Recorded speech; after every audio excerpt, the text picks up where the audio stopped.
Hello and welcome to Devil's Advocate. With 15 days to go for the voting, is the Congress party in dire trouble? That's the key issue I shall discuss today with the Law Minister and the party's candidate from the Delhi constituency of Chandni Chowk, Kapil Sibbal. Mr. Sibbal, let's start with your party's prospects in the elections, and voting, as you know, starts in 15 days flat. Many people believe your party is in dire trouble. Many of your own party's senior leaders in private say they'll be wiped out. How much of that are you prepared to accept? I don't know who is telling you in private that they'll be wiped out. I'm also a member of the Congress party and I'm fighting an election for Chandni Chowk. And I firmly believe we won't be wiped out.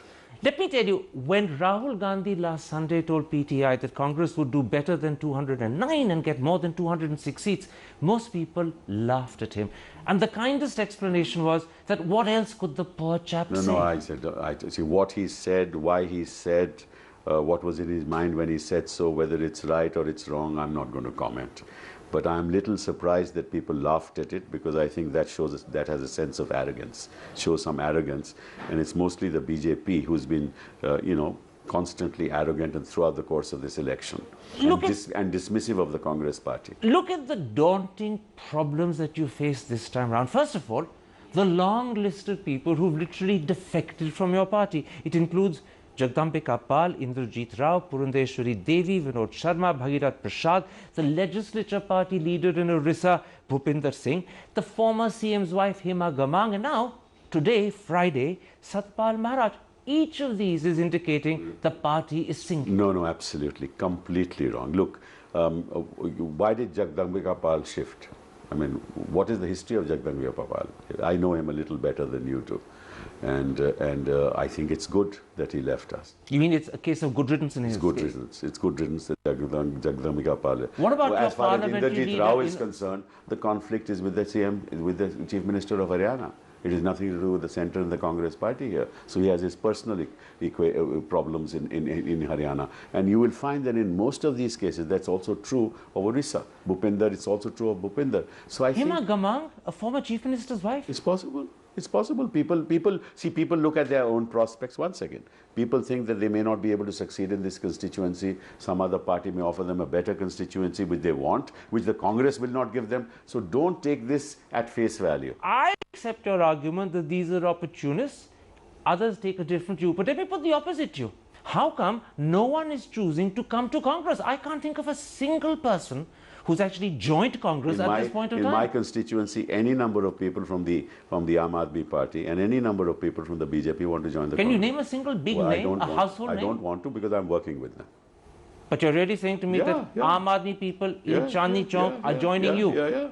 Yeah. I'm telling you my experience. I'll come to Chandni Chowk in a moment's time. Let's stick with what I call the national problems Congress faces. The second daunting problem is, look at what's happened to your allies. You've lost the TMC, the DMK, Ram Vilas Paswan. You've been rejected by the TRS. You have an alliance with Lalu on the most difficult terms possible. In contrast, the BJP's embraced Paswan. They are about to secure an alliance with TDP. They split the AGP, and they have credible alliances in Tamil Nadu, Orissa and Haryana. Once again, the dice are loaded. Which is the alliance in Orissa that they have? They have an alliance with two parties. Which parties are these? Swain's party and Soumyaranjan Patnaik's party. That's a credible alliance? You have nothing. In contrast, you have nothing. No, then don't use the word credible. You use the word credible. This is no alliance. Please. And you think that alliance, that so-called alliance which is yet to be in Tamil Nadu, is a credible alliance? It has a potential 25% share of the vote. Please, don't bat for somebody else. It has no potential. It has zero potential. In fact, the BJP has not been able to get a single ally. Just look at the BJP. Look at BJP's state at this point in time. No alliance in West Bengal. Nor do you.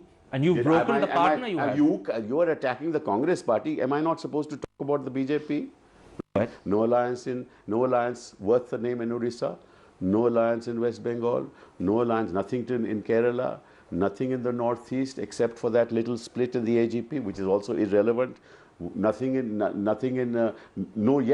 alliance yet in Andhra. No, they're about to get the TDP. It's almost certain they will.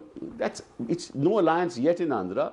right? And what are the other allies anywhere in the country? None. So all So you're saying in terms of alliances, Congress is better off than BJP? I didn't say better off. I said we are in the same position because most of the secular parties don't ever want to have an alliance with the BJP and they never will. Just a moment. When you say you're in the same position, actually the public impression is that the BJP is attracting friends day by day. You're losing friends day by day. Thanks to Karan Thapar and some of you that's the public impression, because the correct facts are that they have really not gained any credible allies. When you say thanks to Karan Thapar, are you saying the media is responsible for your loss of friends? I didn't say media responsible. You put the question in such a way as if lots of alliances, lots of people are joining the BJP, but I want to know which is that major ally. In Bihar, one second, listen.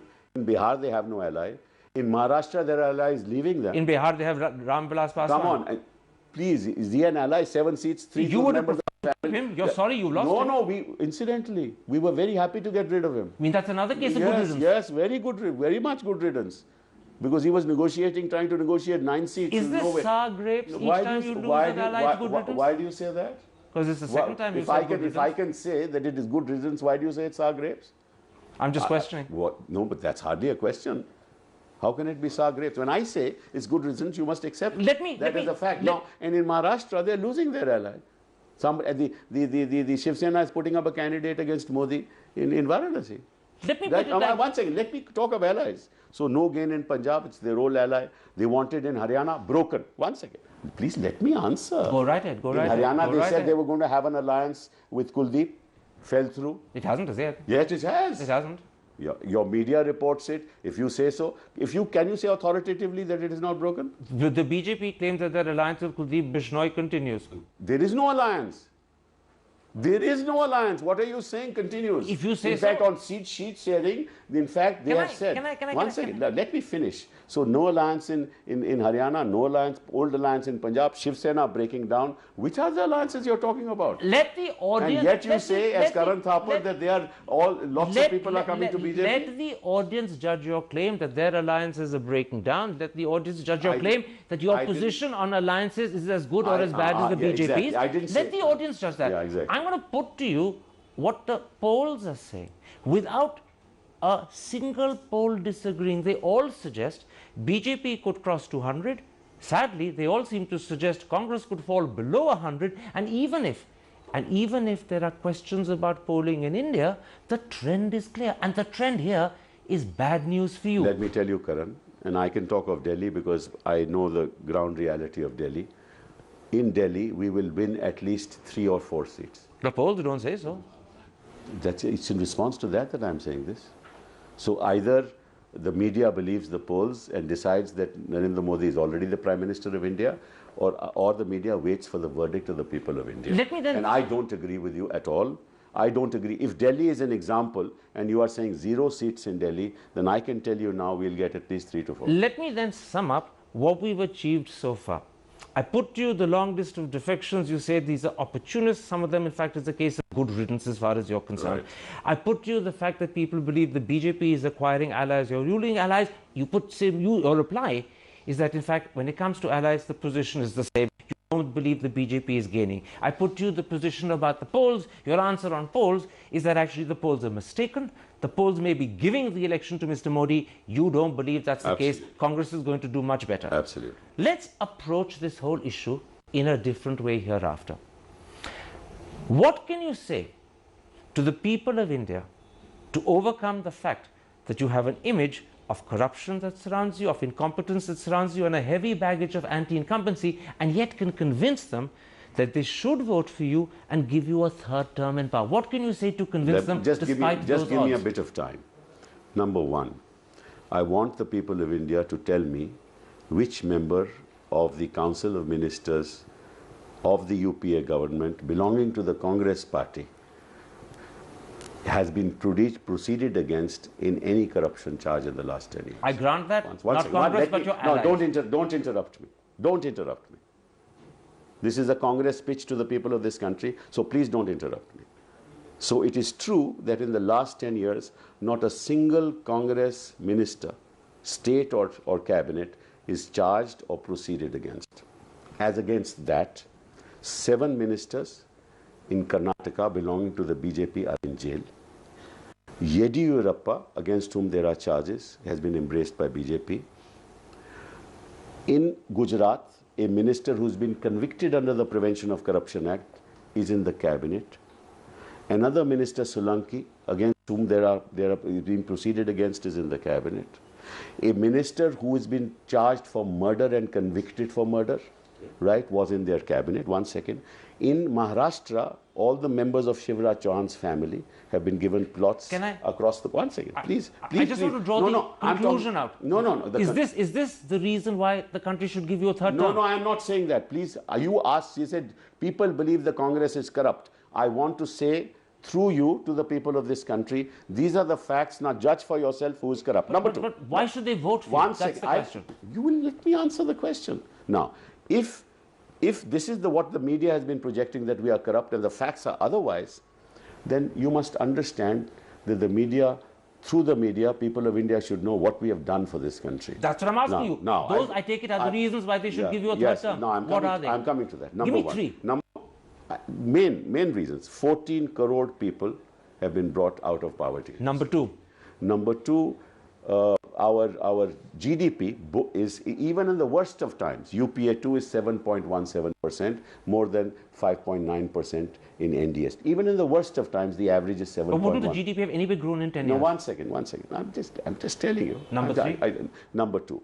Number three, the kind of public spending we have made for social sector reforms in education and health is something that has never happened in this country before. A lot of people actually are empowered through that process. And number five, if you look at the Pradhan Mantri Gramin Sadak Yojana, because that's connecting people, we have in fact connected people by building roads to the extent of 3,08,000 kilometers. And they did in their tenure 1,10,000 kilometers. Plus every economic indicator in any sector of the economy is much better during our time than it ever was in the BJP. Just a moment. You've given the reasons why you believe the people of India should vote for you and give you a third term, despite the image of corruption, despite the image of incompetence. I said despite it. Why do you say image of corruption? Let me put to you what for many people is the chief concern and challenge the new government faces. It's the slowing down of economic growth. And it seems that even Mr. Chidambaram's budget announced target of 4.9% could be missed. If you're re-elected, what can you do that is different to what you've done in the last 5 years that will boost economic growth? First, let me answer the first question. No, answer this. No, please, let me answer the way I want to answer. Please, even though it's the devil's advocate and you're behaving like the devil, let me answer. When you talk about slowing down of the economy, please try and remember this, that we are in the midst of a global slowdown. It is just this year that the economy in the US and Europe is picking up slightly. Just this year. If you compare us to the emerging economies of the world, like South Africa, like Brazil, and like Russia, in fact, our growth has been much higher than those economies. In fact, those economies have grown by less than 2%, while we grew at 5%. This is something you've said before, but why do you believe this will reassure people that you can do something new and better? First, I want to dispel people, right? What can you do now that's new and better to tackle growth? The global growth is now coming up.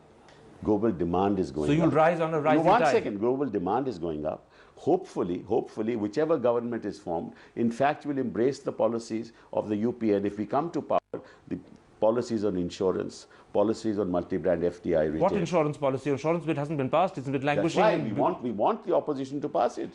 This is our policy. You are asking me what we will do. We want the GST to be passed. We want insurance to be... But you failed to pass all of this because of the 5 years. opposition, my dear. Because of the opposition.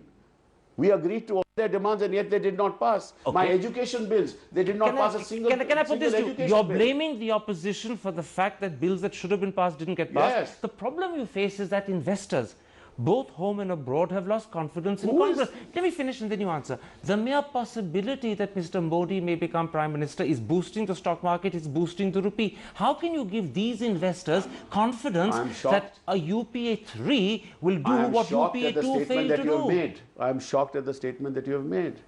Because in between this very stock market that you're talking about, because of Modi, has gone up, went down to 16,000 even when Modi was the aspirant for prime ministerial candidate. It's over 21,000 today. Then you it's did over not, 21,000 today. Then you did not say it has gone down because of Modi. Modi was still the candidate. Everyone says it's going up because of Modi now. You are saying so. The papers are saying so. The pink papers are saying so. The pink papers are with Modi. You know that. The corporate sector is with Modi. They are fueling his campaign. Are you making that charge? I'm not making that charge. We know. How? We know. Well, are you saying they've been paid out by Modi? I didn't say that. Then how do you know they're with Modi? No, see, the business community is clearly 250,000 per plate for dinner. Is that not something that tells you what the business community wants? They want freebies from Modi as he's given them in Gujarat. That's why they are backing him. That's why all this is happening. The fact of the matter is, those are serious charges, Mr. Sibbal. No, there's no question of serious charges. I've made this before. The business community in Gujarat, especially the big business to whom he has given freebies, is the one that is fueling the campaign. You're talking about Adani, you're talking I'm not talking about any Ambani? individual.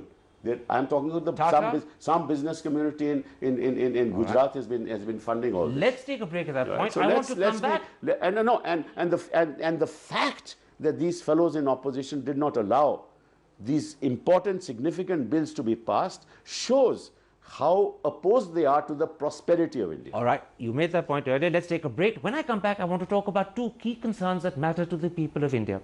The question of corruption and the need for a strong, decisive leader. How can you convince the people of India that if you are re-elected, you are the right people to tackle those key concerns? That's in a moment's time. See you after the break.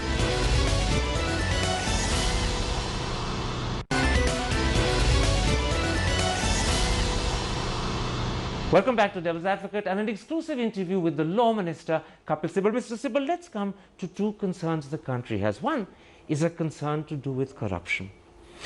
Unfortunately, the image of Congress in the country at the moment is that it's responsible for the corruption that's happened. Many people say this is the most corrupt government we've had. How would you tackle... Many people say means what? Who is many? Well, you've heard that comment being said by ordinary people. Who is many? Who is many? Said in the papers. Who is many? Many is more than several. Many is the media. Many is the 24/7 channel. That's not many. How would you... And I want to ask you, give me one charge of corruption against the Congress party as a Congress minister. I want to ask you. I'm not saying Congress party, I'm saying Congress government. Government, yes. Give me one charge against a Congress government which... One second. Hold on. 1 second. Now give me the charge of corruption on coal. Have we made any money on coal? Any Congress government? That you forego money that you could have made through the allocation. 1 second. Lost to the exchequer. Not a single 1.86 lakh crore. Not a single ton of coal has been mined in this country so far. And you say that we are corrupt. That means nobody has earned from a single ton of coal mine. Then how is the figure of 1,80,000 given by you people to the media, through the media every day to the people of this country? Given actually by this CAG. That's not the issue. You are the media. A constitutional body. You should reflect on it. Let me... And he talks of presumptive loss. He doesn't talk of corruption. This is also a spin by the media. All right. Let me one second. Let me finish this. So don't put those figures to me which are not figures relating to corruption. Let me correct you. This is a presumptive loss. I understand. This is nothing to do with corruption. I take your point. Can I put you the question, however? The question is, given the country's concern with corruption, say that, and given the fact that the media has portrayed your government as corrupt, yes, how will you tackle the issue of corruption in a way in which you can convince people you're capable of doing it? Sensible people like Karan Thapar who will allow me to speak. That's how. If they allow me to tell the people of this country, not a single rupee was made on the alleged coal scam, which you say is corrupt. Even the CAG doesn't call it corrupt. It talks of presumptive loss. The same thing with 1,76,000. So in other words, nobody said there was corruption. They said there was a presumptive loss. That's nothing to do with corruption. You're saying if the media gives you a fair chance, you can convince the country you can handle corruption. Yes.